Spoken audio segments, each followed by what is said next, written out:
Log on, tune in, find out. Another good idea from Cambridge.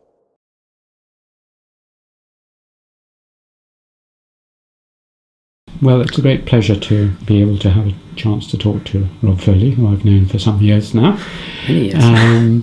Rob, tell me where and when you were born. So I was born in Sussex in 1953. I was born in a little village called Three Bridges, I think. My father was an architect, and he was involved in building the Crawley New Town. So really I was born where Crawley is now, I guess. Ah, before it was built. Before it was built, or as it was being built, yes. Some people like to go back a few generations. So John Gurdon went back to the Norman Conquest, but most people go back to people they remember, like their grandparents, particularly if they influenced them in any way. Can you tell me something about your grandparents? Well, yes, so my family, on the sort of classic patrilineal side, is Anglo-Irish. So my grandfather, who I never knew, he died when I was 3 or 4. He was the son of a family that had farms in County Waterford, and the family left Ireland in the early 1900s. And my great-grandfather was a marine engineer, and sort of broke the tradition, I think, of growing things in Ireland.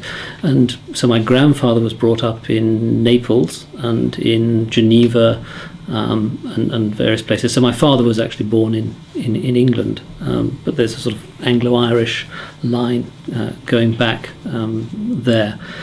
He married a Danish woman who was much younger than he was, who was my grandmother, who I did know well. She died in the mid-70s, and she was a very forceful figure. I wouldn't say I knew her terribly well. I was the last of all the grandchildren, the youngest by some way. So I think by the time I came along, she had it with grandchildren. And so, although she was very nice to me, she was. I always found her a slightly austere figure.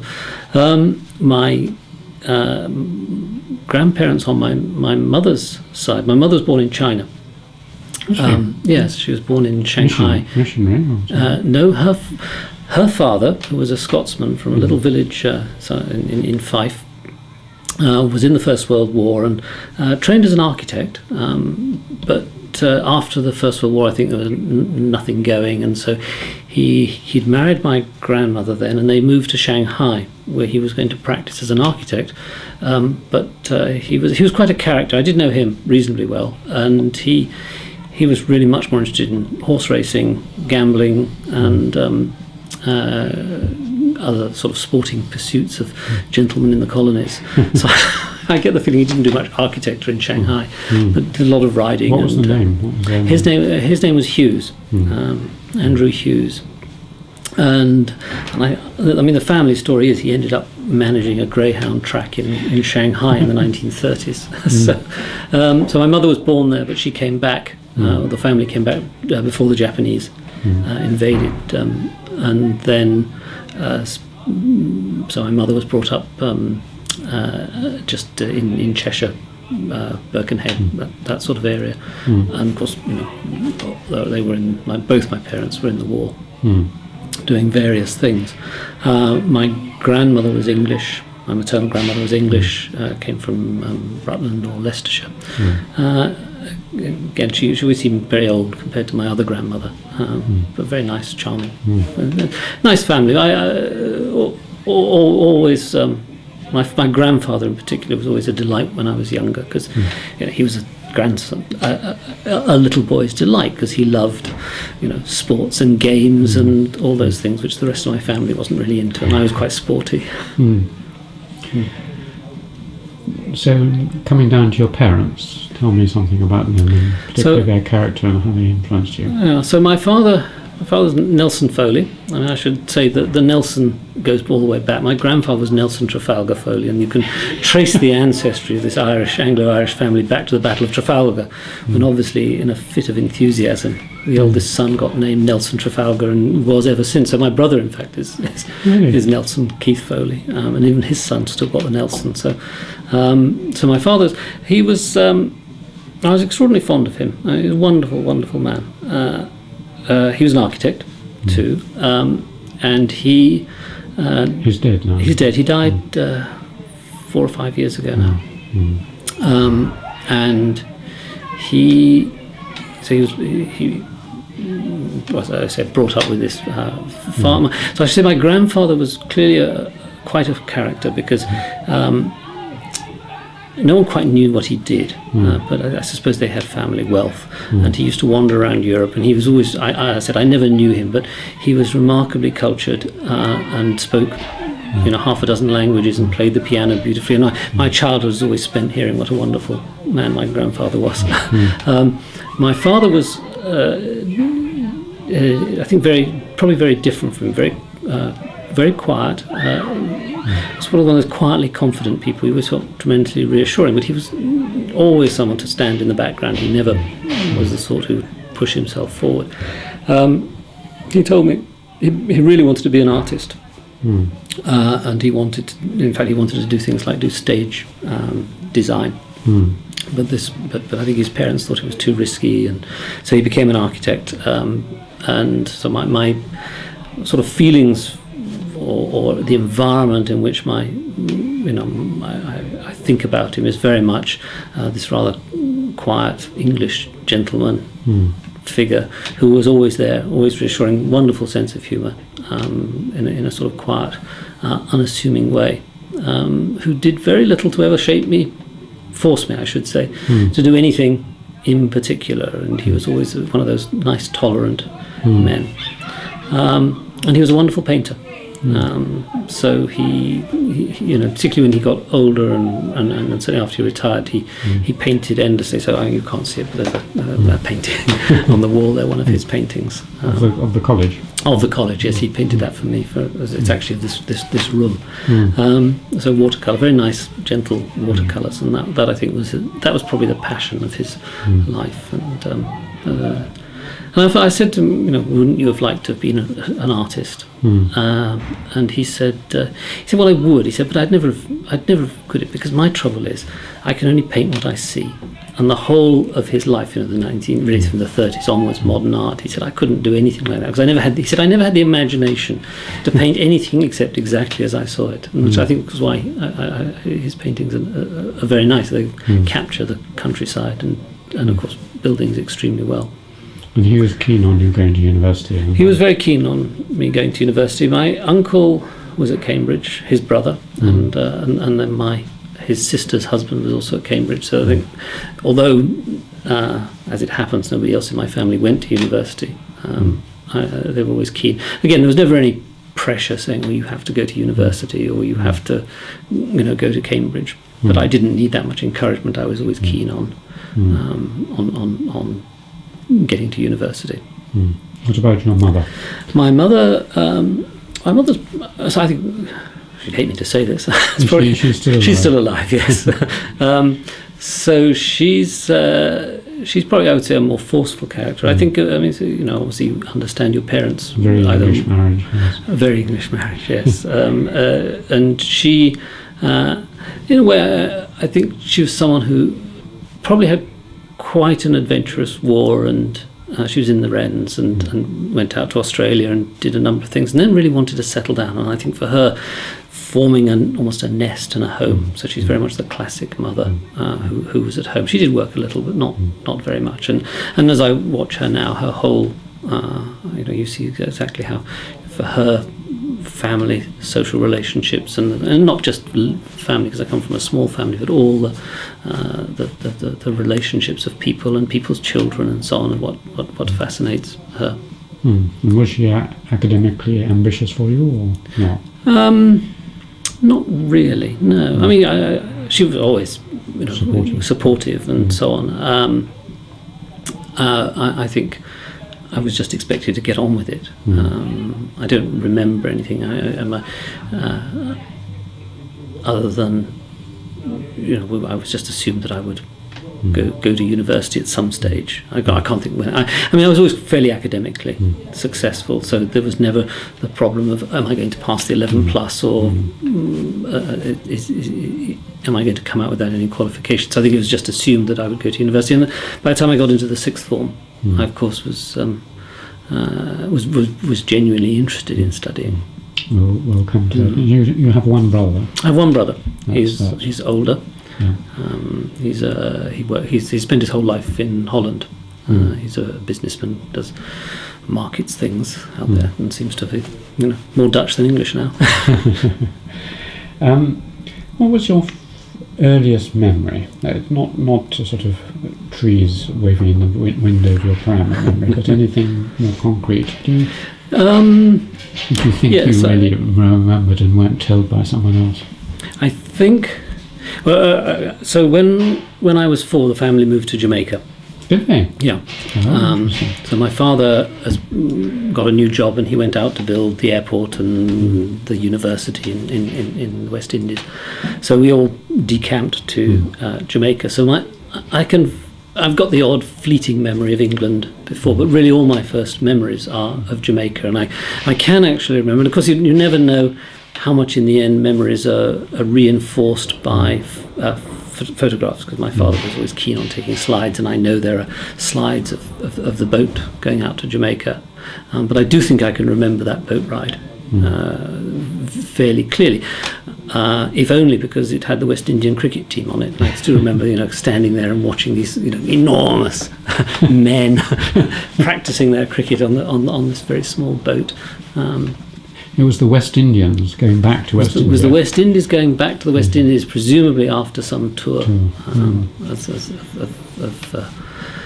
how long were you in Jamaica? And we were in Jamaica for 4 years. So you do remember the later part of that quite well? So I remember, yes, and so clearly I can remember the house we lived in, and the veranda, and the. Where were you in Spanish Town? We were in a place called Halfway Tree, which was, I'm told it's now a suburb of Kingston, but was then, I guess, halfway between Kingston and Georgetown, I think. But so all my memories are of that, and certainly of sunshine and my dog, and running around barefooted and living what I suppose probably it seemed all big and enormous. Probably if I went back, it would be actually almost running around in a little small area. Very happy memories, those. Are they? Yes. Because your career is very similar in that respect to Stephen Hugh Jones. He was in the West Indies, not in Jamaica, I don't think, and then was sent home from a wonderful, warm sort of childhood to the cold, barren slopes of England. Did you find that when you came back? Absolutely. I remember my parents saying, we're going home. I wasn't sent back. My parents left, and we all came back together. And I remember them saying, we're going home now. And of course I had no memory of England, and for me it was a devastating leaving my dog, my home, and my friends and everything, as one does. And then we arrived at Heathrow, and I do remember this, and it's a grim, cold sort of, I guess, winter. I can't remember what time of the year it was, but I just thought, we've come home this is home. But I'll tell you, you mentioned Stephen Hugh Jones. Of course, we went to the same school. Did you? In Jamaica. Really? And it's very funny, because one day he and I were interviewing undergraduates here for admission, and a young man came in, and we looking at his application, and I think Steve said, "Oh, you went to school in Jamaica. I see from your things." And he said, "What school?" And the young man said, "Oh, the Priory School, Jamaica." And Stephen said, "Well, how extraordinary, that's where I went to school." And I turned to Stephen and I said, "But that's where I went to school too." And so this poor man then had to, his interview was completely interrupted by Stephen and I finding out we had no idea we'd actually lived in the same island and been to, not at the same time, but been to the same school. So yes, well, he came back to a boarding school, but what sort of school did you come back to? I came back to, I think, we moved. My parents took a while to find a house, so I remember we stayed with my grandmother, and I think I went to a couple of temporary schools, and I ended up in the local village school in we were living near Redhill, a little village called South Nutfield. So I went to the village school, preparing for the A-levels. My brother... Not A-levels. I don't mean, not preparing for, what's it, the 11 plus. The 11 plus, that was a daunting thing. My brother, who was because he was a bit older, my parents were very worried coming back into the English system. He wasn't going to pass his 11 plus. They sent him to prep school. And staying up with my grandparents mostly, and so I was sort of. He was then basically kept in the private system, and the expectation was I would go to the local grammar school, but I didn't in the end. They moved me to a prep school to be with my brother. Okay, where was the prep school? Prep school was a place called Brunswick in near East Grinstead. I think it's now called something like Stoke Brunswick. It was one of these small.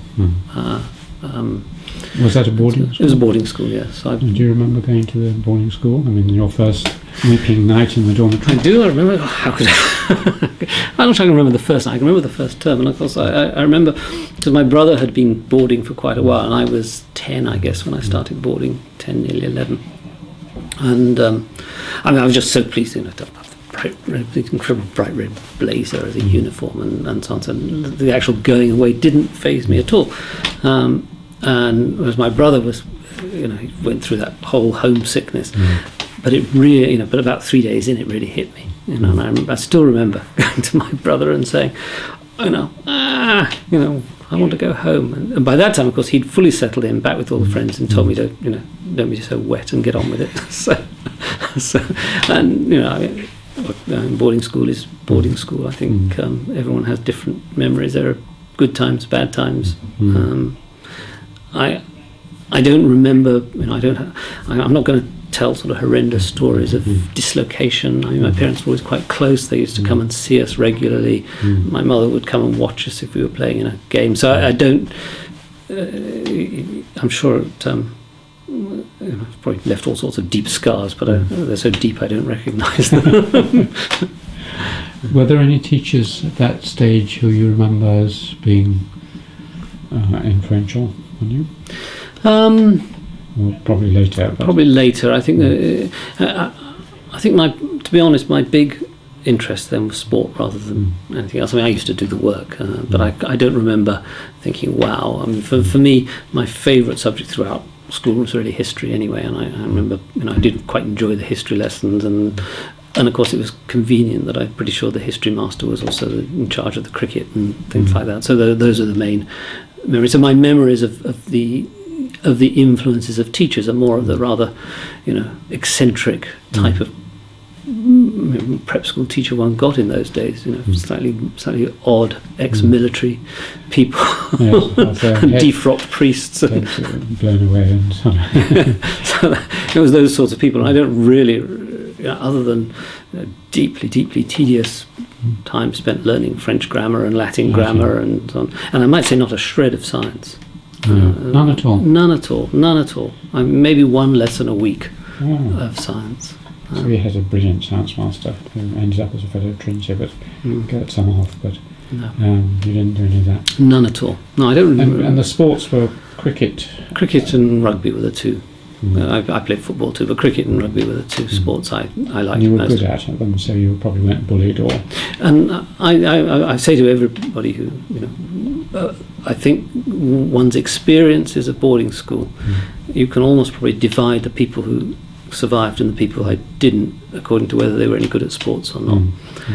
Because if you were good at sports and you were in the first 11 or the first 15, you weren't bullied. I enjoyed the games. I liked the team sports, and so now I don't have any of the sorts of deeply, the things. George Orwell was, hopeless at sports. He hated it, and as a result, he had a horrendous prep school. Yeah, and I can see it. I think the people I can think of at my, I can't really remember my prep school particularly in that way, but at my public school, the older one, yes, definitely the people who were not good at sports, and it was the sort of school where everybody had to play football whether they could or not. And so I can imagine you're stuck out on the wing when and the moment the ball comes to you, you're fast asleep and you miss it, and the whole team screams at you. So no, but I didn't have that experience. So for me, it was always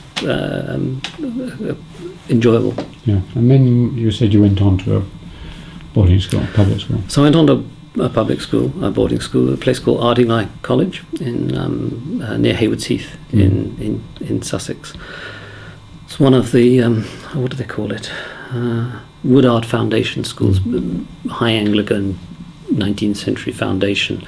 It's the same as Selwyn. I think is probably almost certainly made. It certainly looks like my school, and it's the same sort of foundation. So it was a Church of England type of school, not terribly big, I guess, for 400 people, something like 400, 500 maybe. And how was that? Well, I enjoyed a lot of it. Again, I enjoyed the sports and I enjoyed some of the subjects. I found it restrictive by the end, as I think many people probably do. So I think I've been around private schools since now, and of course they're terribly comfortable and the kids get everything. This was really still Spartan, lavatories Late outside. 50s, This was in the 60s, late 60s. So this was, I must have gone to public school, I guess 66, something like that. Lavatories outside. Lavatories outside. With doors or without doors? With doors. And enormous dormitories. I mean, none of this sort of private studies. We all slept No in televisions? No televisions. There must have been a television somewhere. I don't remember any television. Not in the dormitories. And certainly, no, the dormitories have 40 people in them. Gosh. So it's just one long column of, and I think actually, thinking about it, one of the things I have become, I realise the idea of sharing rooms with strangers is one I never even want to think about again, having spent half my childhood doing it. I always think when go to these big American conferences and people are always saying, I'll share a hotel room with you, and you go, no, done that. So no, but so it was that sort of... I have to watch out your foot there, okay? I keep hitting this if you do. But I will. I'll be careful. Tell me, by this time you're beginning to get excited about particular subjects. Yes. By O-level or A-level? By O-level. For me, I said, sciences, I have to say, didn't figure at all in my life. In fact, I one of those confessions. I mean, I spend my life teaching evolutionary biology. I don't even have biology O-level.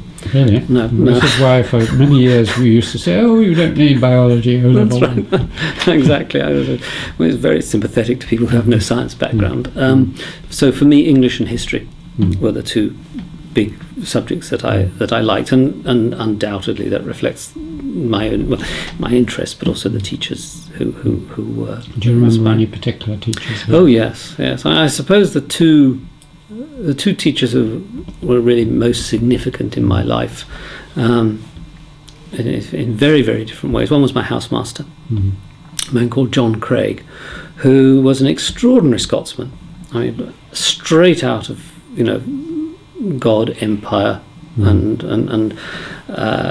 life is tough. He'd caught the tail end of the Second World War and been a Gurkha officer and been in India, and for him, honour, duty, it was everything for him. That and Shakespeare. And so he was a very inspirational. I don't think he was a terribly good Shakespearean teacher, but he was one of those ones who could, for any occasion, he could quote long passages of almost anything, and it was always very impressive. And any question was always a question of, these are the deep issues of life, and he was one of those terribly moral Scotsmen, I think.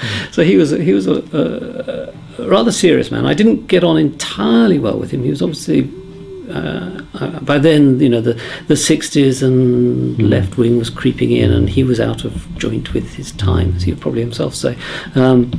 And he was There's a Shakespearean quote in there. Absolutely, it rubbed off, I can tell you. And he so he and I didn't get on terribly well, but on the other hand, I think we got on in the sense that he loved arguing, and I was quite happy to stand there and argue with him. And I think a lot of people found him, there were the people who got on with him because they were sort of classic public school creatures of, who were themselves rather like that. And then the people who just avoided him because he was rather domineering. And I was quite happy to have a fight with him and argue about issues. But he was. He taught you literature. He taught me English literature and how to drink, I might say, because his. Right. Well, it's extraordinary when you look back and think what was allowed in schools. Because after when I was a prefect in the sixth form, he used to have meetings with all his prefects after all the other boys had gone to sleep in his study, and we would go into his study. And his father had died and left him some money. He was a bachelor. And he decided he would learn about wine, and he didn't really have, so he would buy the most tremendous drink, Burgundies and things. So tonight, boys, we'll try this one, and and we'd sit there. I don't remember getting drunk, but he would say, okay, we're going to, there'd be Wagner on in the background, and him starting to talk about morality, and him teaching us how to. And he smoked a pipe, and it was probably the biggest influence on my life. and he would, and we would drink, and of course, you can imagine what would happen now. But there was never anything. And as far as I know, one always talks about homosexuality in schools, and nothing at all. Nothing at all. I mean, there were always rumours in school about particular people, but I certainly had never any experience of it in either school. In either school. Either school. That's interesting. Was there corporal punishment in either school? There was, but not very much. There was not. At my prep Were school, you beaten? I was beaten. Yes, in prep school, not at public school. I was probably too good, or managed not to get caught. But John Craig, the housemaster, he wasn't a great beater at all. In fact, looking back, there were housemasters. I think the only people who could beat the boys were the housemasters. And some had reputations for beating and others didn't. And I'm pretty sure John Craig, if he beat a boy, it was very, very rare. My prep school was a bit more happy with the cane. Again, I remember being beaten, but I don't remember being terribly traumatised by it. Who was you said there was another one. The other one was the history teacher, a man called Geoffrey Boxall, who was a wonderful man. He was very young, at least I realise now he was very young. He must have been in his mid-20s, and he taught modern history. And I have to confess, I decided to do A-level history, and I chose to do modern history because he was also the coach for the first 11 cricket, and by then cricket was the passion of my life. So I thought I'd increase my chances of getting into the first 11 if I took modern history so rather than medieval history, which most people tended to take medieval history. So it was a smaller group of people, and he was unusual in my school in that he was very left wing, and I think. I don't know how left-wing he genuinely was, but he liked winding everybody up and challenging. So my modern history was very much, as good, solid history from the French Revolution onwards, but it was also, to some extent, an introduction to modern political thought. And so we're now talking 68, 69, and of course we know what was happening then.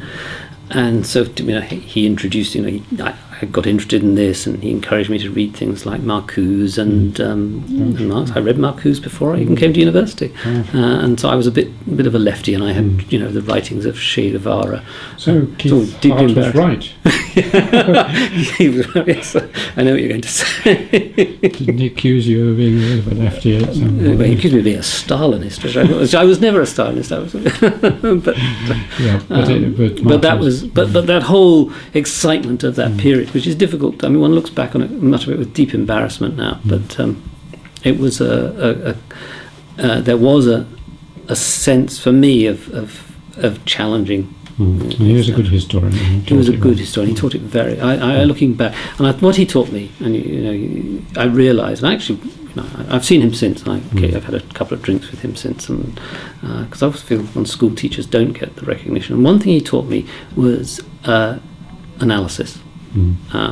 He was only one who really said, I don't want you to describe things. I want you to analyse them and come to conclusions on the basis of the analysis. So our history essays were very much directed towards being able to take some facts, sort them, sift them, analyse them, bring a perspective to it. So that analytical thinking, and also he was also very good at saying, well, what are you adding? Where's the originality? Which of course we know Cambridge pushes, but it meant that I got that from an early age. So for me, Geoffrey Boxall was a good cricketer too. Was a bit of my hero when I was at school. Very, very nice man. What other things? I mean, were there other things apart from sport and whatever? I mean, drama. No, those the other things. The other thing was archaeology, because that came in, and in fact, because I wasn't terribly keen to do French A level, there was a man called Tim Potter. No, there wasn't a man called Chris Potter. Tim Potter was his brother, who had introduced archaeology A level. So I did archaeology A level. Did you? So I did history, English, and archaeology. So that got me into archaeology, and I did become interested in all those classic things. Not so much Egypt, but Persepolis and the Persian civilizations and Mayan civilization. I was a real civilization groupie at that time. So I got that. That was it. But no, I'm afraid I wasn't very cultured. I read a lot. Literature, but I had no music. I wasn't interested in music or drama particularly. I didn't do any acting. But as I said, I played a lot of rugby. I was in the first 15 rugby and first 11 cricket, and played a bit of football. So for me, that was the serious business. Those were really your hobbies. You didn't have any. No, I didn't think so. I mean, there are odd bits and pieces. I'd occasionally go painting with my dad, but he was too good, so I didn't do it very often. I mean, this is as we might call it, a mini Selwyn you got down there, high Anglican. So you were probably confirmed. Oh, well, no, I wasn't actually. It was deeply embarrassing this, because I realised that everyone was expected to be confirmed, and so I went through all these confirmation lessons with the chaplain, and we presumably, I don't remember anything about them other than at the end, just before the confirmation. And he said, well, now we've got to the end of this course, and I want you to go away and think deeply about why you're being confirmed. And I thought deeply about why I was being confirmed, and I went to the chaplain and I said, well, I'm being confirmed because if I'm confirmed, I get an extra Sunday out.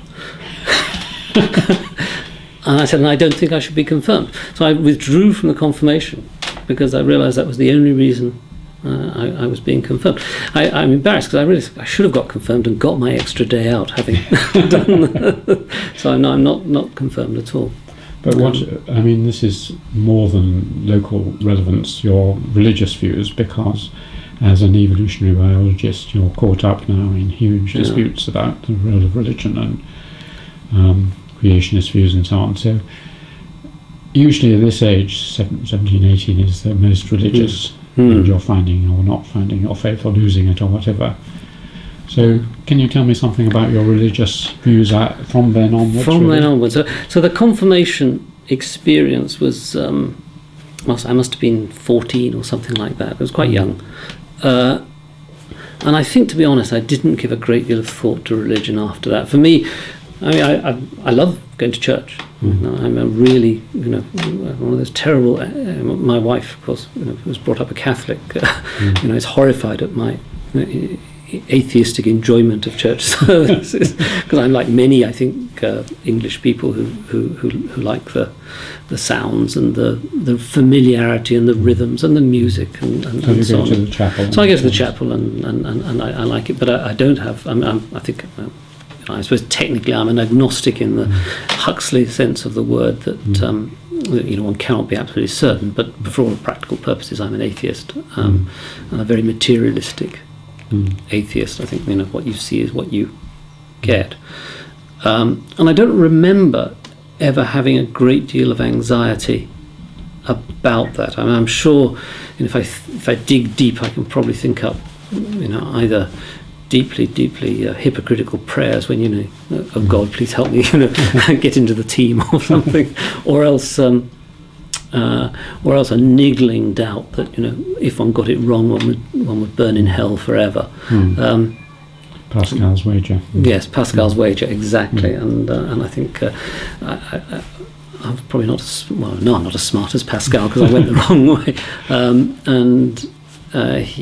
So for religion, for me, is a nice social backdrop.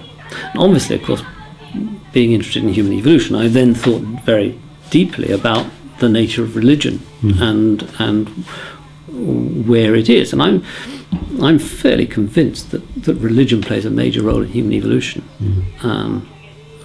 which has nothing to do with whether it's true or not, but that for various reasons,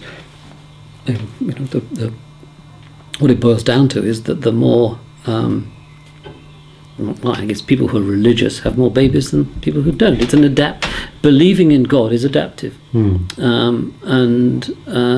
I can give you all sorts of reasons why I think that's the case. And of course, I'm sure you've probably talked to Pascal Boyer many times, and I think a lot of what he says is very sensible along those lines. That the religion plays an enormous role in forming communities, forming largely antagonistic relationships between groups, and in providing mechanisms for coercion, for conformism. All those things, I think, work better with religion than not. So through natural selection, those who by accident got the religious gene, so to speak, well, yeah, so survive better. Probably. I don't think. I'm not sure. You're not going to get me to say on tape that there is a gene for religion, but a tendency to believe and to believe what others believe. Okay, so very few of us actually think things that aren't thought by everybody immediately around us. So there must be, I think, there's strong conformism genes. Now, of course, I could conform over politics, or I could conform over religion. It may be that the religion is almost epiphenomenal to just, I must believe in the same as the man next door, because if I don't, I won't do as well in finding marriage partners, having my children looked after, all those things which play a part. So I think the belief, the commitment, is there something in the actual content of religion which is adaptive, and probably, and I would say, most religions allow you to increase your self belief. I mean, put it the other way around. I think Darwinism is one of the least adaptive beliefs in the world, because it's basically saying, I am not important. In the big scheme of things, I am just, a statistical. So the Darwinists should die out. The Darwinists should die. I mean, well, actually, there's a serious point, which I think one of the reasons Darwinism. I mean, I think there are two reasons that Darwinism, which for me is such a core, obvious thing, is not widely accepted. And one is it's too simple. How many conversations, you explain what it is and everybody says, well, yes, that's right, but it can't just be that. It's too simple, and that goes against the whole grain of much of social science, which always wants to make things more complicated. And the second thing is, I think that as a sort of system of belief, it downplays the kind of egocentric view, and really, if you want to boost, I want to have a reason why I can go and dominate the world. Darwinism is not going to give it to me. So I think it doesn't. That's normal Darwinism, as you know. It's sort of sister or brother social Darwinism in the 19th century did. That did, yes. But I'm thinking in terms of just as the mechanism, the classic mechanism of natural selection. But I think, I mean, just going back, for me, then, I think religious belief is a very, very interesting thing. I mean, I would diverge from someone like Dawkins, who had, I think, a very old-fashioned Fraserian notion of religion that somehow, what is it? Magic, witchcraft, religion, science, a sort of a progressive system of thought. And I actually think religion is a different set of beliefs. My one and only I did actually give a sermon in the chapel once. I did indeed, because when George Patterson was dean, and they did a series on origins. And it was a daunting experience, but the theme was that scientists don't make good martyrs, and that the one thing we know about Galileo is as soon as he was shown the instruments, he retracted. And whereas religious people don't. They say, okay, bring on the hot irons. And so I think that tells me a lot about the nature of scientific. It's a different system of thought, quite clearly. Well, just to go back to two things. I mean, you said that religious people had more children. You don't mean that they're Catholics or something? No. I just meant that no, I don't mean specifically that. Just the Darwinian calculus is you measure it in offspring. So if one says religion as a system of belief is adaptive and has evolved, then the implication is that trait, however it is heralded, leads to higher reproductive success.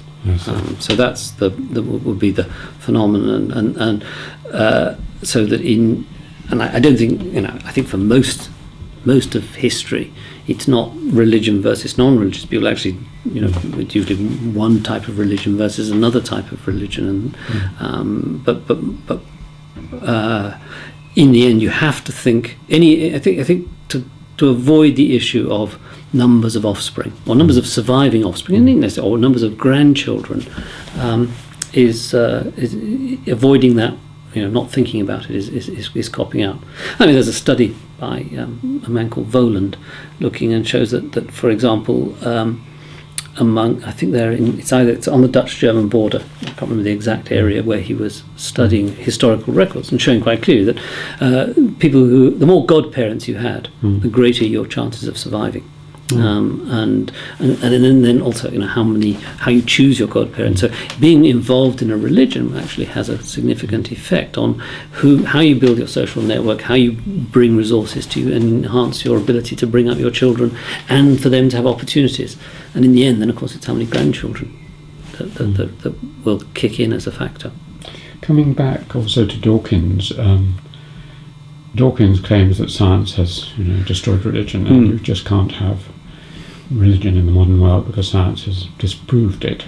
And yet at the end you said that you thought religion and science were different systems of thought. Do you think they are antithetical? In other words, no good scientist should be a believer in religion, not just going to the chapel? I think they overlap. I think that for me science and religion compete on cosmology. In that I have a theory for the origins of humans, which has absolutely nothing to do with any religious theory, whether it's Christian or some particular set of tribal beliefs. And we compete, and only one can be right. I mean, I think I'd like to think that my theory is a lot better than the Garden of Eden theory, and is supported by the evidence. So, in terms of cosmology, yes, and the same with physics. Cosmological physical theories competing with, the Genesis, the first bit of Genesis is again there's a competition there. I don't think science as such competes with religion in other areas. I mean, for example, I think for me the biggest strength of religion lies in alliance, the way it builds up within community, within group solidarity. We all believe the same thing. Science will never do that. So clearly there's something else. Of course, what science and what evolutionary biology can do is it can explain to you either mechanistically how it works, all those beta endorphins you get from singing hymns which make you feel happy, or functionally the way in which it has been selected for. So that in that sense, science can come in and explain aspects of religion. Can they live together? Well, again, I think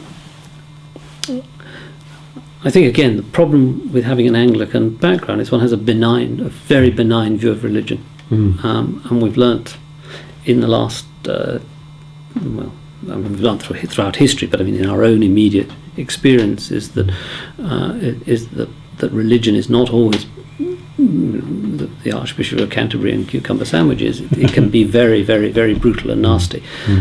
And against that, I would feel very strongly, and I think that would make me much closer to Dawkins' positions, because one sees what happens in, let's say, in Islam with oppression of women, or I'm fanatically against capital punishment. So what happens in Saudi Arabia and so on in the name of religion is just appalling.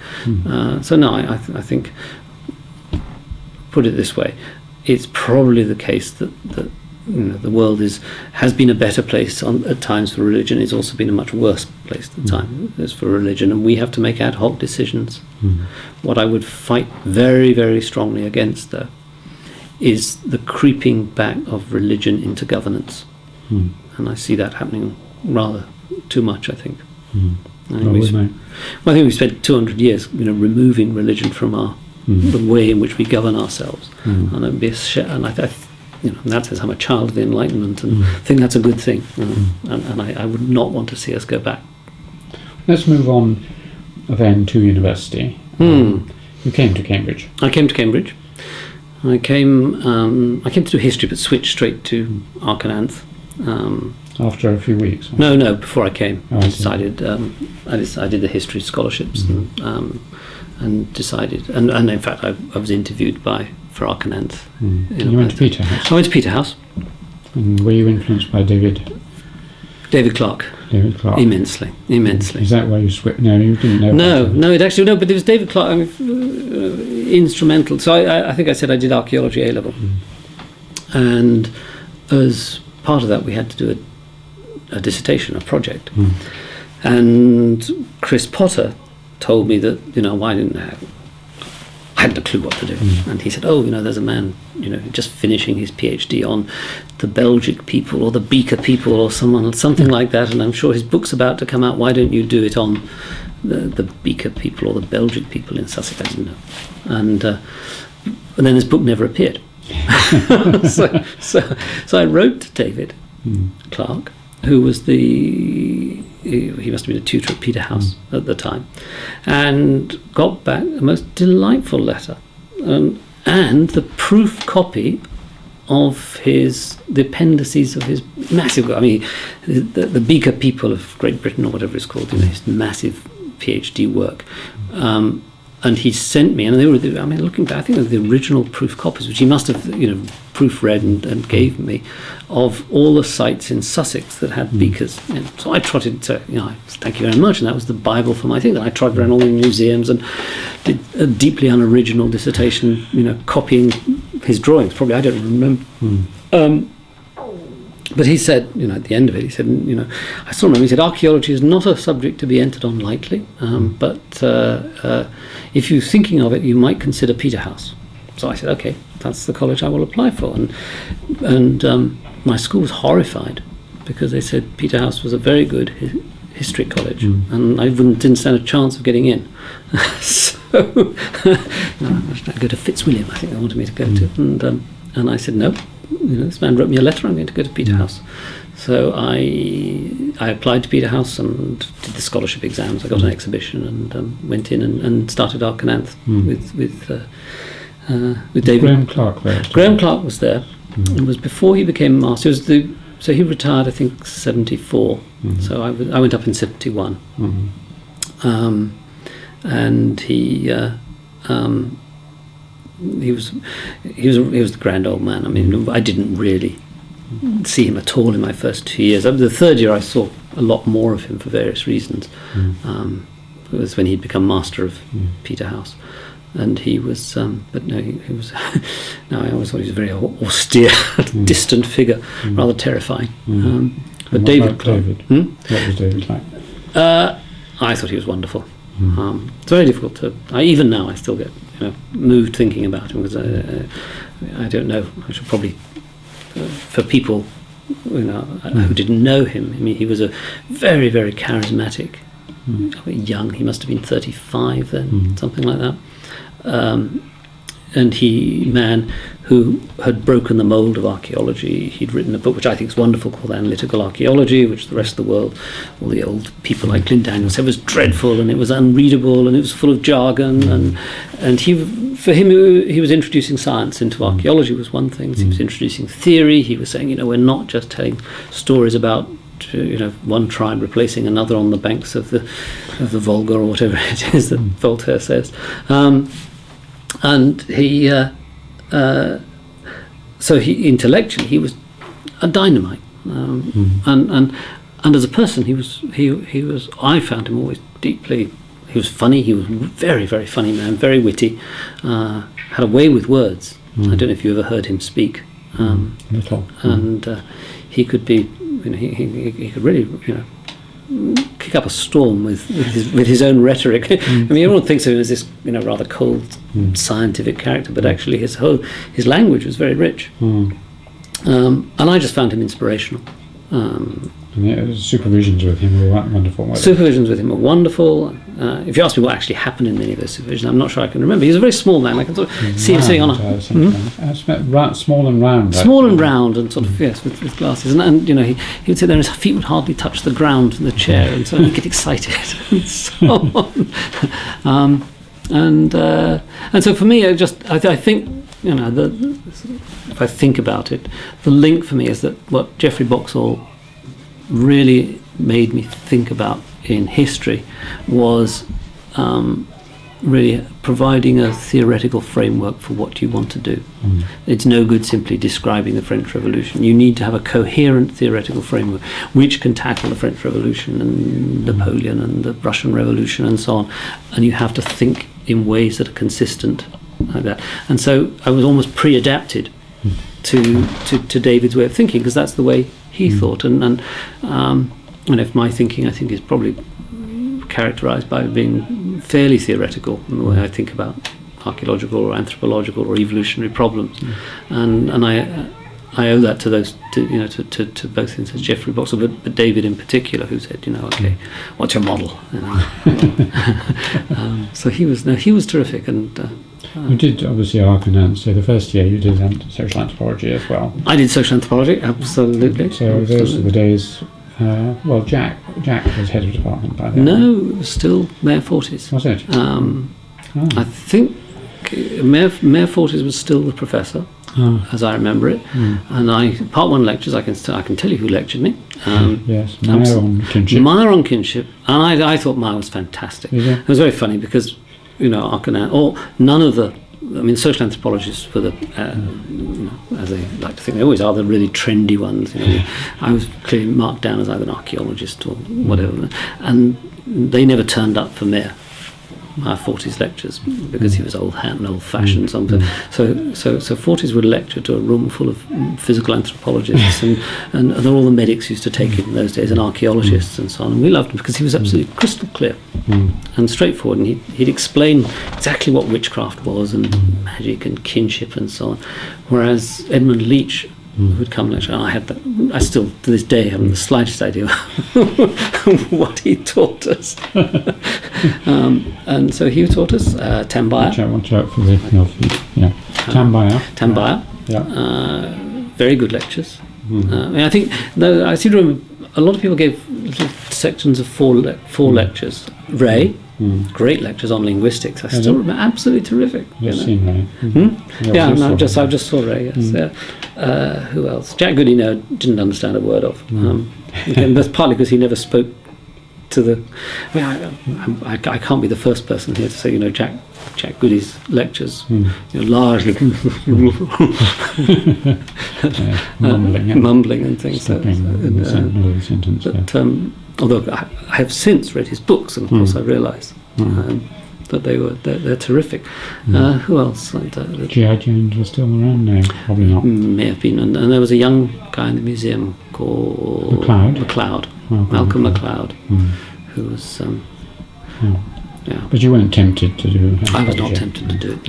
No. I thought of doing physical anthropology, but it was too dull. That was Jim. That was Jim. Jim Garlick. It was Jim Garlick, Alan Billsborough, Alan's lectures were terrific. I don't know if you ever saw Alan lecture, No, I can imagine they were good. Absolutely. You know, of all the people who lectured me in pretty much across the whole of Arcananthe, he was the only one who really lectured without a note.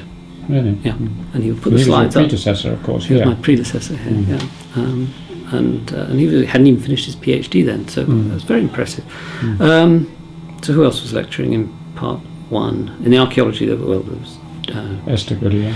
Esther Goodyear. I didn't see much of, but I mean she was around. And I'll tell you, I mean I was supervised by Peter Gathercole and for social anthropology, and Graham Fuller. Oh, yes. Somebody Fuller, who was very good. In fact, Peter Gathercole Wasn't Chris Fuller? Chris Fuller. Yeah. Chris Fuller. That's right. Sorry, yes, Chris Fuller. Yeah. Worked in Sri Lanka or in India. Yeah. So then, yeah. You went contemporary with Stephen Hugh Jones. No. You were perhaps a bit later than Stephen. I'm later than Stephen Hugh Jones. So this was 71, and I didn't. I mean, among the social anthropologists, I don't know. Was it still a sort of chummy place? People tell stories of going off after lectures and things to the bun shop, and there was quite a close relationship between the teachers and the students at that time. Yeah, I think so. I mean, for archaeology, I mean, the archaeology thing was very departmental. I mean, because we were all still in the old faculty building then, and there was a strong community. I mean, if we move, I did archaeology, and then archaeology department was dominated by a few very powerful figures. I mean, David was very influential, but he wasn't actually even a lecturer. No. Then he was a college fellow and rather peripheral. And David had his, groupies, I suppose we were in effect, but he never really involved in the politics or so on. So the dominant figure was Eric Higgs, and that very much drew the students in. And then, of course, if you did the Paleolithic, Charles McBurney too. But yes, there was all, as I remember it, very friendly. I mean, certainly I would say there was a much more involvement between the students and the lecturers than there is now. There are fewer of us, and I guess everyone had more time. If you did the Paleolithic in those days, you'd have Sunday lunch with the McBurneys, a couple of times a term, and you got. I mean, I know all McBurney's children just from having been a student with him. So it has changed. Very different times. Were there any of your contemporaries who were doing it at the same time as you, who've remained as friends or colleagues? Yes, quite a lot. I mean, amongst. Well, I suppose if you look at that archaeology, I mean, I think very much by this stage, the archaeology world was its own world. And although I'm now in biological anthropology, it was the archaeology community. The biological anthropology was very small, and so all sorts. I mean, if you look around, I mean, people like Clive Gamble, John Gowlett, I mean, half the professoriate, Colin Hazelgrove, who's at Leicester, was the same year as me. Graham Barker himself he's older, but he was finishing his PhD. So I certainly stayed friends with many of those people and kept up with a lot of them. So yes, that I would say that period archaeology department from 65 to 75 was really quite something special, because you had all the people like Steve Shannon and Ian Hodder who were working with David Clarke. You had all the Higlets, as they were called. Very, very, very, and they're all now the professors and things around the world to some extent.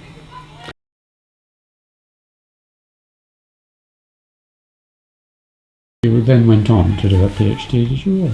I went on to do a PhD. So what happened is I did the Paleolithic, and probably at the time the dominant. So you did the Paleolithic with Charles McBurney, who was really quite a figure. I don't know how well you remember him. I was secretary of the faculty. He was secretary. Chaos, absolute chaos. But all the students were very attracted to Eric Higgs, because of paleoeconomy and the economics and new methods and so on, and saw this kind of dinosauric character of Charles McBurney, and then Eric Higgs, who a bit of a Svengali character who lured people in to his way of thinking and so on. I think I must have a slightly independent streak because I didn't really find either of them attractive. Whereas, so I was with David Clark, and what was unusual was that most of the people who worked with David worked on the Bronze Age or Iron Age, whereas I worked in the Paleolithic. So for me, the unusual thing was I wanted to do a Paleolithic PhD, but I didn't want to have either Higgs or McBurney. And that caused McBurney was upset by that.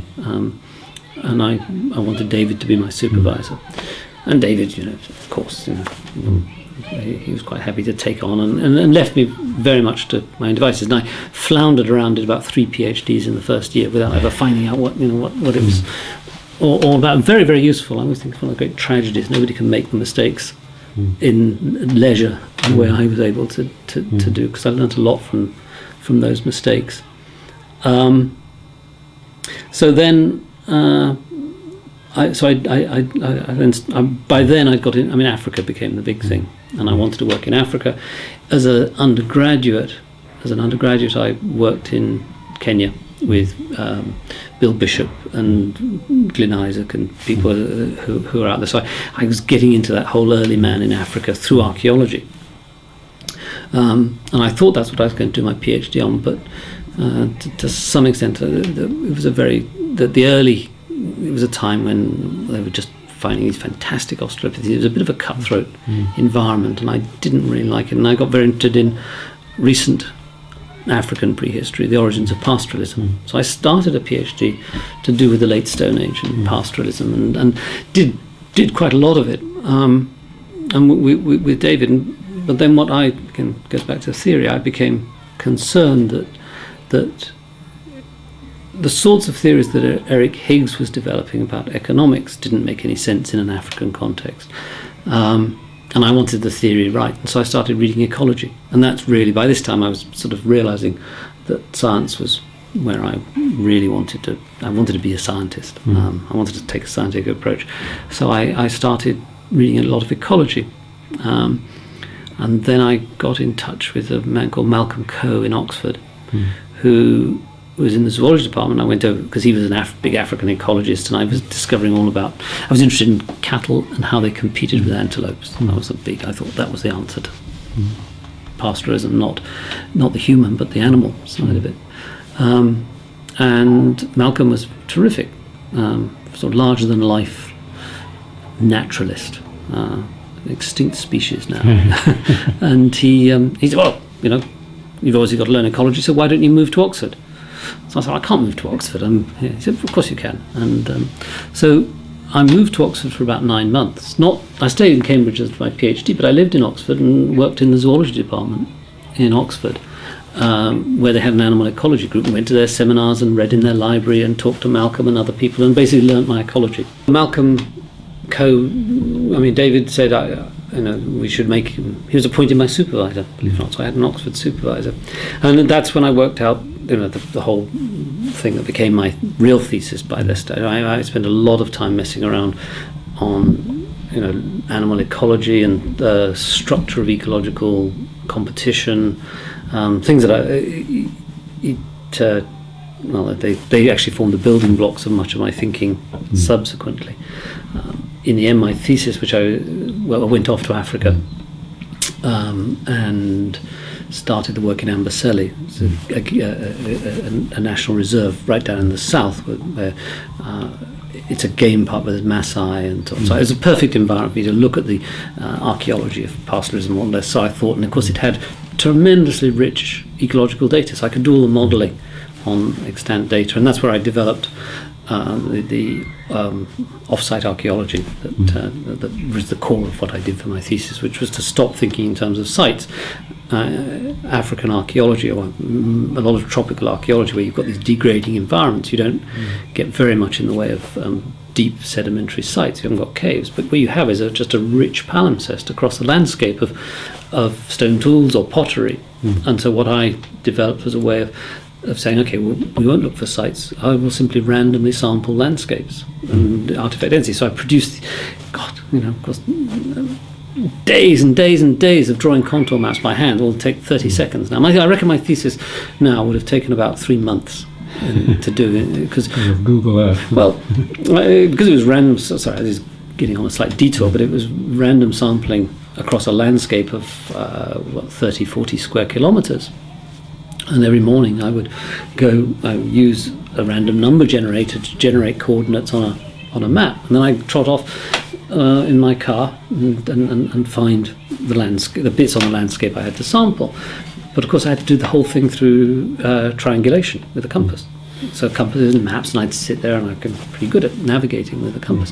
Now with the GPS, the whole morning trying to find where I was supposed to be, and click, and between that and the computer technology that would produce the contour maps that I used to have to draw by hand. My thesis is probably about 10 days work, I think, if I did it now. But then I did that, and that was to try and bring together the archaeology which clearly had a strong spatial element, with the ecology, which had a spatial element, to try and understand how resources across a landscape and the continuous distributions of human activities across landscapes made sense ecologically. So that's what I set out to do, and spent a year in Africa doing field work, so a very long period in the field. And of course the tragedy of that period was when David died. Was it? So I was 76. So I'd been in the field three months, something like that. He was your supervisor? He was my supervisor. And actually I'd just written him. I was very excited because I just worked out the whole theory of off-site archaeology. For me, I'm not happy with something until I've worked it out theoretically. And so I worked out the theory, how to turn in practice. I wrote him a long letter thinking, wow, this is really good. And I've often wondered what he thought of it. I have no idea, because he died. So very, very great, enormous personal tragedy, lovely family and young children, and but I think such a loss to the field. I know you probably know more about it because you were here in Cambridge when he died, whereas I was. He just handed over the secretaryship of the department, of the faculty, to me, and then just died shortly afterwards. I mean, what do you think he would have gone on to do? I don't know. He wasn't really a politician in an academic sense. No, I don't think so. I mean, he loved Cambridge, so I can't see him leaving Cambridge unless the frustration would have got to him. The whole issue, because Glyn Daniel had become professor, then Renfrew, and of course he and Renfrew. Very similar they're both the great giants of British archaeology, totally different characters. And whether he would have been happy with Colin in the chair, whether I really don't know. Ian Hodder, who was also a student of David's, couldn't have two more different students than Ian and myself. He and I have argued over. He thinks David was beginning to head in the direction of postmodern and so on. I think that's complete rubbish. I think David was always interested in science. I think he would have been very excited by developments in computing, GIS. Those things would have been exciting for him. So I suspect he would have become a leading figure in the more scientific side of archaeology. Rather than being part of what then became the great postmodern deconstructionist movement in archaeology that Cambridge became renowned for. But we will never know. But we all want him. I suppose the great thing is the tragedy of his death remains. But we will always assume that the future would have been the way we would have wanted it to be. When you came back and you wrote you finished your PhD. And then what did you do? So I came back, running out of time and money rapidly, and I started applying for jobs. I applied for JRFs and didn't get any, and then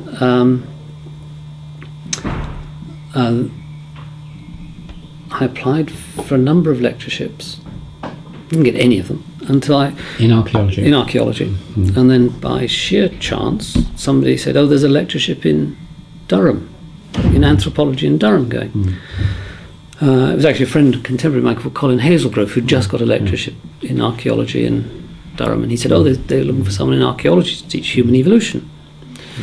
And I thought, well, I'd have a go at it, because what I had done was worked in the field with Richard Leakey, and I'd been out there on the fossil sites, and probably more than most people in Britain at the time actually knew the emerging field of early man in Africa.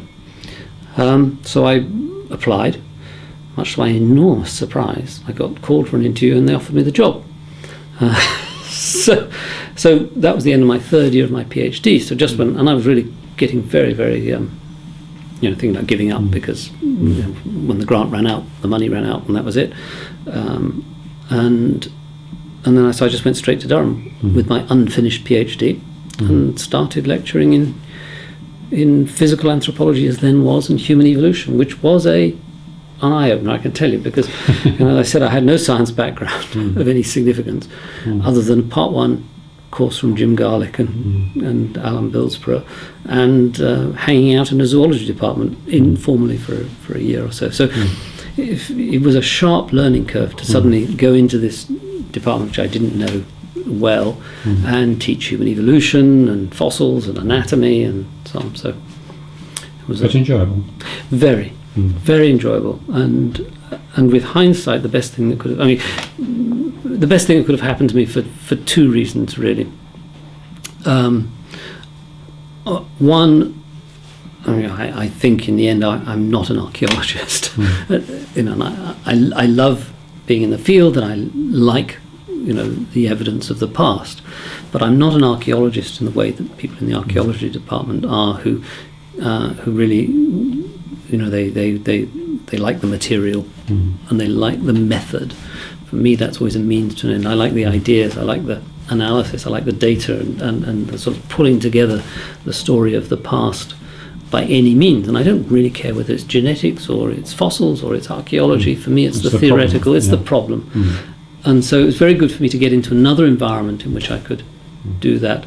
And the biological theory, the evolutionary theory that then came into my life, which hadn't been there before, was fantastic. And then the second reason, I just think going to another thing, I think starting a job in a new, you're finishing your PhD, being in a new department where they don't know you, it's a good thing.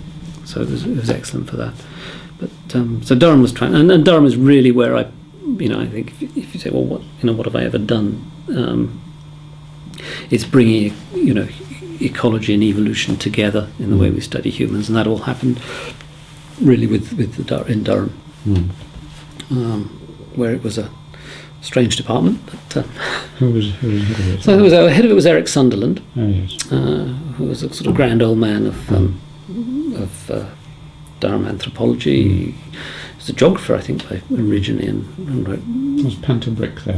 No, this was long before her. No. The head of the social anthropologist was Norman Long. Oh yes, that was interesting. Man.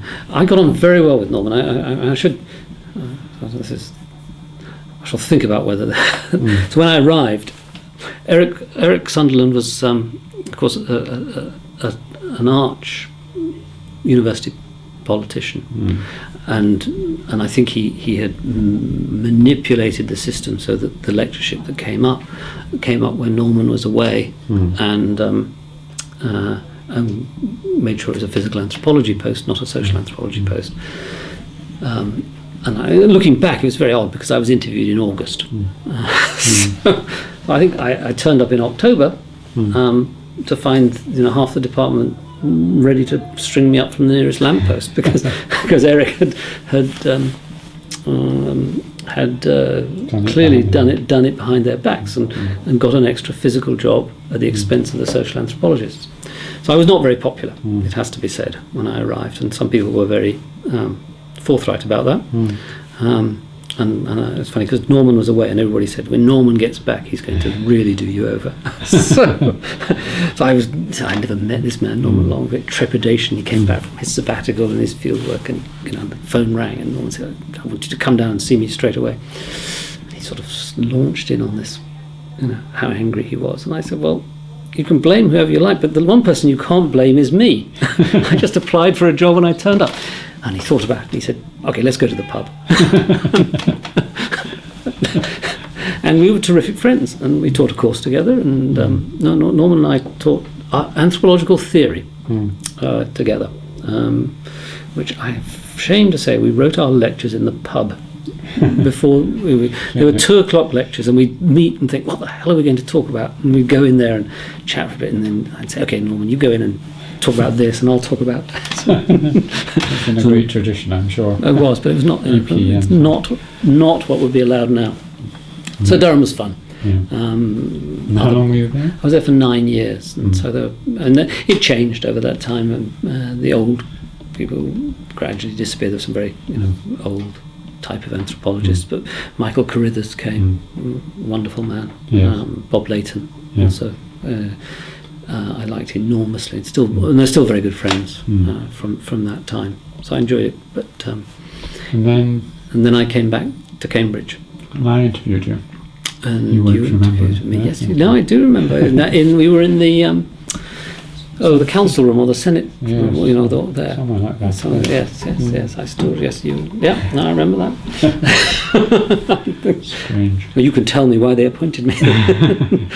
I will off the tape. Why did you want to come back to Cambridge? You just enjoyed it here, and you thought it was a bigger stage. Yes, I mean, it was a slightly tough decision because, Durham was beginning to get going. As we know, Durham, I think, is now very successful.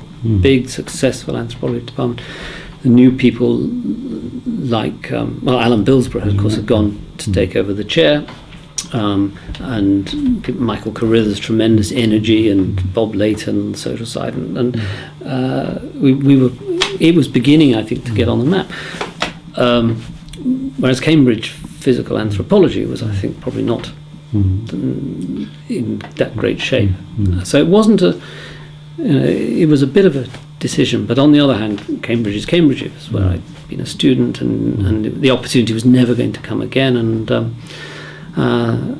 I thought, I suppose, better in Cambridge was just too big an attraction. Even though I knew the department was small and needed, that the potential for growing was going to be difficult. But and how have you found it? I mean, this is to do with the creativity side of things. Obviously, the world has changed immensely. But have you, on the whole, found it? Yes, I think. Obviously, the politics of Cambridge over the last 20 years is not something I feel like talking about. So, but yes, what have I? If it's the creativity, what has been fantastic for me? Well, I think, to be honest, the biggest thing, of course, was the work I do with Marta. Yes. When she got the lectureship in 1999 and came back to Cambridge, and we were able to really build, the human evolution. And what I'd always wanted to do was to make human evolution the centre of biological anthropology. If I can, just a quick detour into the history of biological anthropology. In a sense, everybody knows there was physical anthropology before the war, and evolutionary anthropology, as it died with Haddon and Seligman and all these people, both of whom are great heroes of mine. But anyway,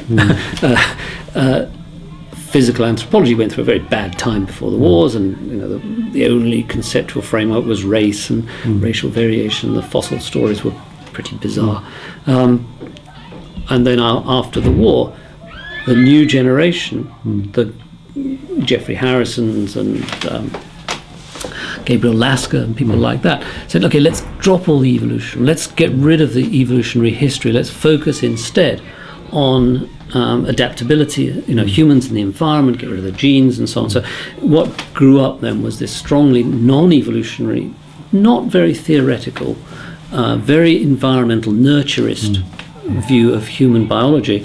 human adaptability, human variation, 1,000 growth curves, all showing how variable, and tremendously important work, but a long, long way from any coherent view on the human species. Very practical, very, I think, a bit stamp collecting in its whole approach. So that was, and that was people like Jim Garlick. That Oxford was the great place for all that work. And so the evolution side of it was at the time, human evolution was half a paper, and that was it. And one wanted to. So I always for me, evolution and ecology is the core of anthropology. You think about why humans are the way they are. They are because they've evolved. They've evolved through natural selection. Natural selection is about the costs, the benefits of doing things in particular environments, and that to me is what we do. And I don't really mind whether it's Australopithecines or monkeys or pygmies in the Central African rainforests. It's how we study human variation in an ecological environment. So that was always what we wanted to do, and it took a long time for that to grow.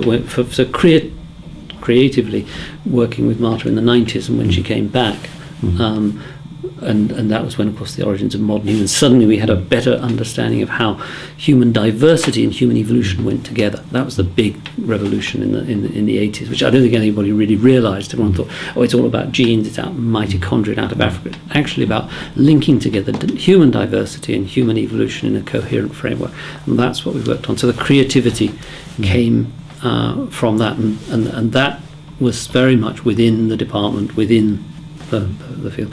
I mean, the other side of Cambridge for creativity was actually this is where the college actually counts, because it was the anthropologists and the biologists in King's, and I always remember discussions with Ernest Gellner. Ernest, never a man of great small talk. Nope.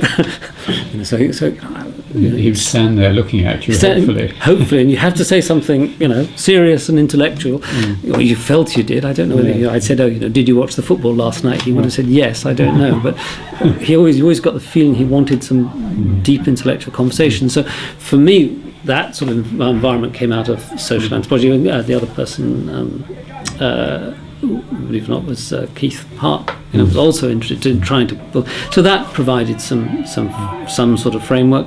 But then the zoologists, so in King's, Pat Bateson, Barry Cavern,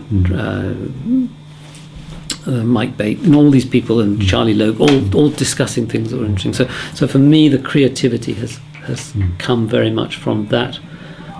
Those interactions, and then to some extent, but rather less with the archaeologists, and Paul Mellors has always been around. But archaeology, funnily enough, didn't really, by then it was so social and postmodernist, and it didn't. I didn't really have that much in those days in common with what they were doing. What about teaching? I mean, some people find teaching takes them away from what they want to do, and others say that the supervision system and lecturing feeds very well into their creative work. We have a huge load in bioants. We do. I don't have as big a load as many people, but I think probably to answer that I need to go back to Durham, because the simple answer is I find teaching has been an enormously important source of ideas for me, and Durham, because nobody could agree about a syllabus. As you can imagine, a big general anthropology department, and nobody really agreed about anything. So everyone got on with what they wanted to do, which I think a very, I'm sure it's changed now. It was a very fruitful period for me. So I was just given a year's course to teach human evolution. They said, "What's it going to be called?" I said, "Well, I'll call it Human Evolution and Ecology."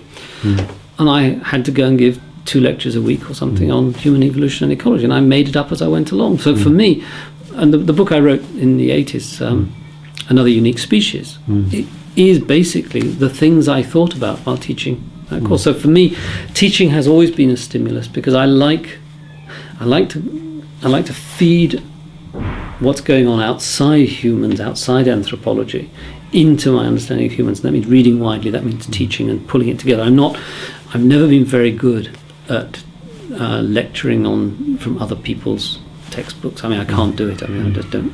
So I always I need to say, okay, what is the overarching theory that makes this course make sense, or this lecture? It needs to have a coherent story. And a lecture, an hour's lecture or a lecture course, provides a wonderful vehicle for that.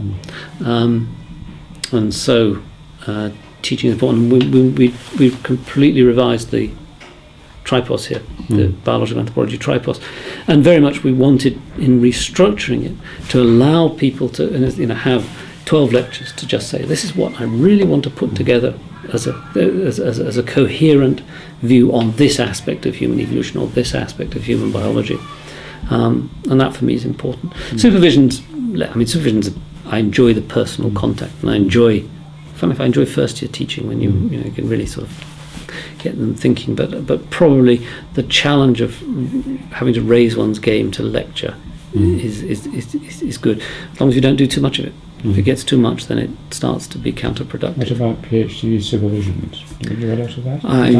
I've done a lot. I mean, I must have supervised 20 or 25 PhD students over the years. Well, it's the usual, some of it's blissfully wonderful, some of it is a grind, is a challenge and a grind. It depends a lot on the students. But some of my, I've still got hopefully good friends amongst the PhD students I have supervised, and yes, it is a stimulating activity. I think it's changed. I think that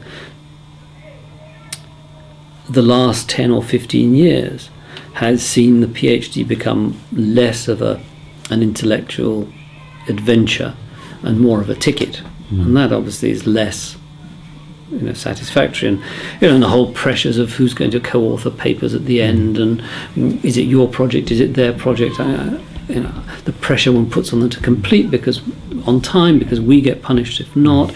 All these things have changed. The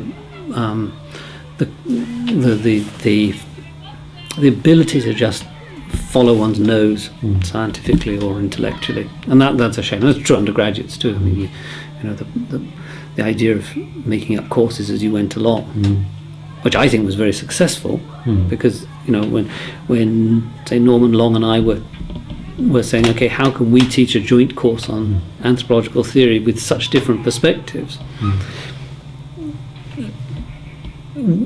If we had to sit down, learning outcomes and objectives, we'd never have got there.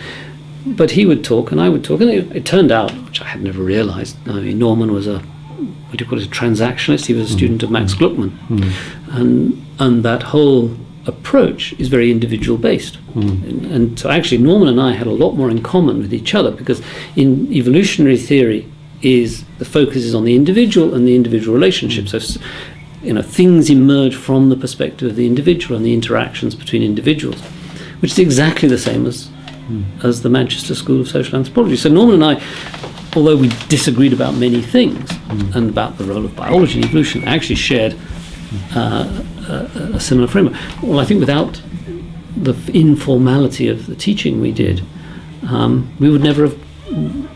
I learned a lot, and I think I like to think he learned a lot from that interaction. I often ask people to, and this is sometimes difficult, but if you were explaining to someone what you thought your 2 or 3 main contributions in your discipline had been, what you will be remembered for, what the chapter will break down into on your life and work in future years, what would you think were they? Very difficult. I mean,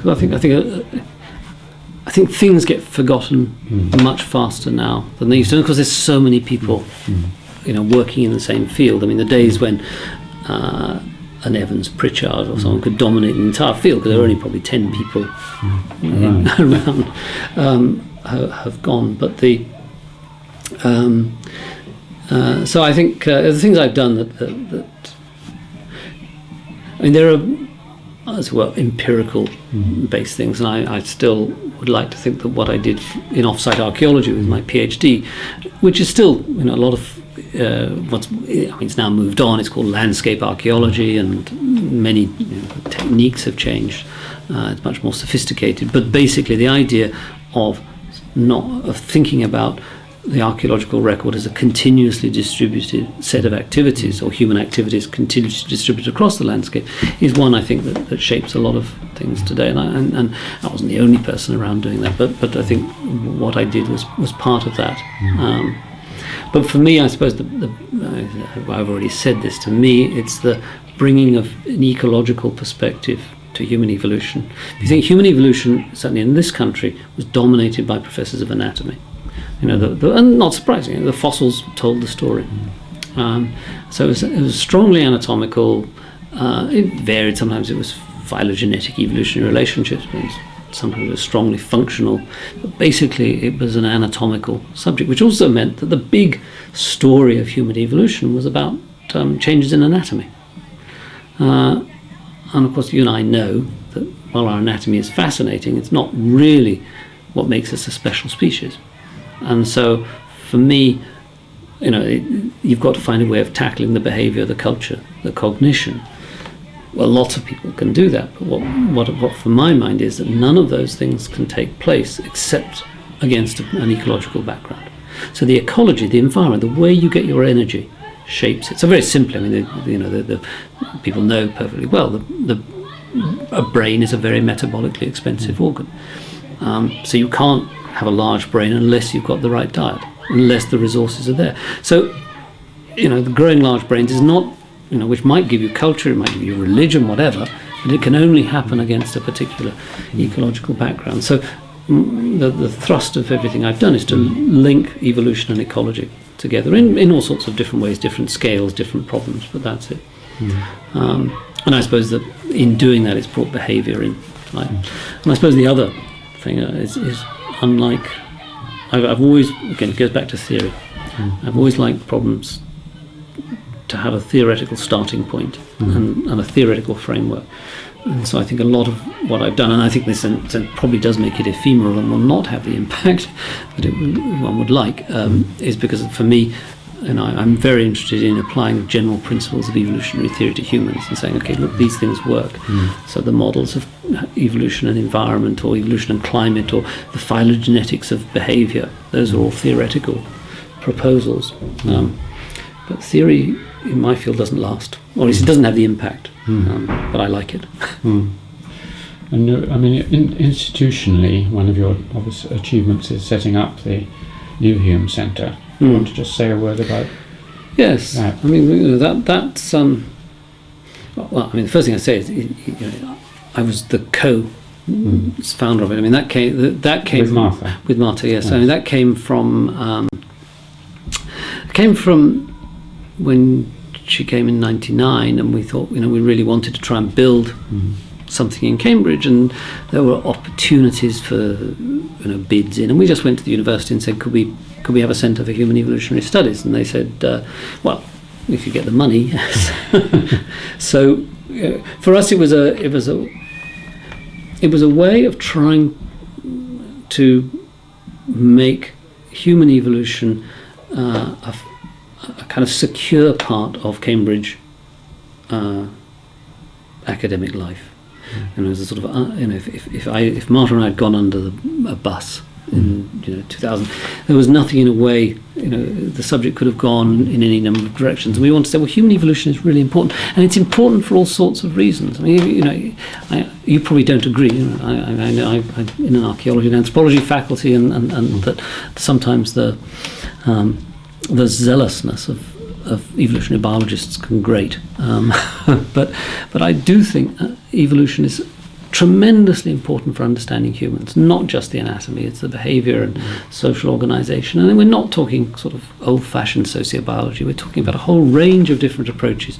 We know that, the genomics is transforming the way we can look at human diversity. We're understanding about the relationships or beginning to, phenotypes and genotypes and how they vary, and epigenetics. Well, we kind of saw that all coming in 2000, and we thought we wanted a place where these things can be done together. We're not, it's not that there are geneticists out there thinking this and fossil people thinking that and primates and so on. We want to say, let's all be in a single institution devoted to integrating different approaches, because in the end we want a single story.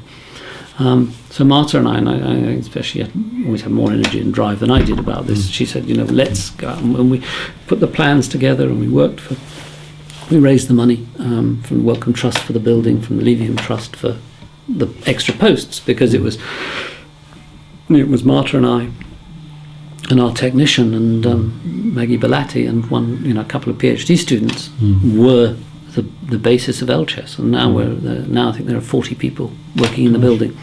So it is an attempt to institutionalize an idea. Organising 40 people, along with being head of department and director of studies at King's. I mean, how do you manage to do all these things? And, it becomes harder and harder. I think the answer is sheer exhaustion. Exactly. It's Oscar Wilde, isn't it? Who is it who said, there's only one thing worse than not having your dreams come true, and that's having your dreams come true. So it has been an enormous, and I think Marta and I both feel that we've taken on an enormous challenge. Some of it's been very pleasurable, some of it's been very difficult and painful, because, as you say, what we wanted to do was to have the time to be able to go into the field, to study, to talk, to write the books and so on, and you end up having to raise grants and manage people, and that's not what we want to do. So I think it's been a sobering lesson as well as to what's happening. And of course, what we didn't know, it would happen, what we were trying to do would happen in an environment in which the university has changed very markedly. So for us, it was always going to be a kind of free and easy institution in which you didn't worry too much about student numbers or this, that and the other. And when the university started to centralise everything into schools and having school strategies, and enormous pressure on things, it meant that we were trying to create a new institution in the university at a time when suddenly institutions were being managed and controlled, and I personally happen to find that whole shift it will in the end damage the creativity of the university, because we are seeing the kind of micromanagement of systems and the free-for-all of ideas, which is actually what we should be doing. I mean, I'm not saying we don't pay the bills, but I think the bills will be paid by giving people the freedom to pursue what they want to do without managing, without asking for reports all the time. That's been... you asked about teaching and research. I would teach happily many hours. What I'm fed up with is the kind of growth of administration in order to either teach or do research, and that will always cramp new initiatives in the university or any university. Just two more questions. Yes, I wouldn't want to end on a negative note like that, but I did. Let's end on a more positive one. To do with personal creativity, I mean, I always ask people where they get, at which part of their lives generate, interesting new ideas. Is it in the bath? Is it in the pub? Is it on a walk? Or how they work? Something about working methods. So, where do you find inspiration?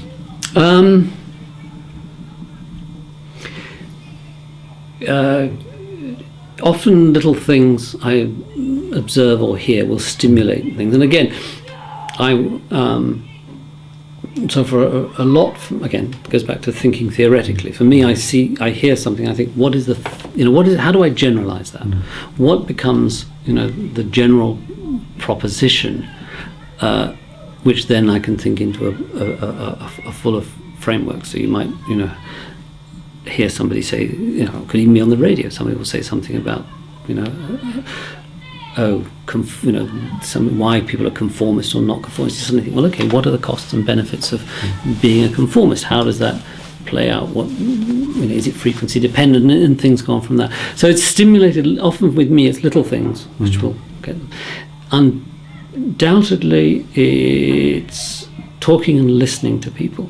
Now, going to lectures, and somebody will say something, a little fact, a little thing. God, I didn't know that. Wow, and it links up to something else. So again, I hate to say it goes back to David Clarke and Geoffrey Vauxhall. It's seeing links between things that are apparently unconnected. So anything that does that, for me, again, and I've worked now with Martha for 20 years nearly, and that is an endless stimulation, and it's stimulating partly because she knows so much and she reads so widely, but also she never lets go of something and say, well, why do you think that? That doesn't make sense. And I think, oh God, no, it doesn't. So we have a tremendously good, intellectual relationship in that way, and then I do find teaching. Often, students can ask wretched questions, which you think, better go and find out what the answer to that is. So, but I'm afraid to say I'm deeply unsystematic, and I'm not good at. I think, unlike really good scientists, I don't follow things through to the end to be absolutely certain. I think it's just something that once I kind of have it in my head as a theoretical framework, satisfied myself, and that's a weakness. But for me, it's things will spark ideas, and it's always looking for the unexpected connections between things. It's that's exciting. Well, that's a very nice positive note to end on. But was there anything that you'd have liked me to have asked you about? Oh, well, that's a question I always ask at the end of undergraduate admissions. I know no one's ever asked me that before. I don't think so. I don't think there's anything that I particularly would have wanted to talk about. But I did. And we've covered an awful lot of ground, something that I didn't even remember. No, I think it's been fun. Well, thank you very much indeed, Rob. Yeah. Okay, well, I've enjoyed it, and I shall have to reflect on what I've reflected.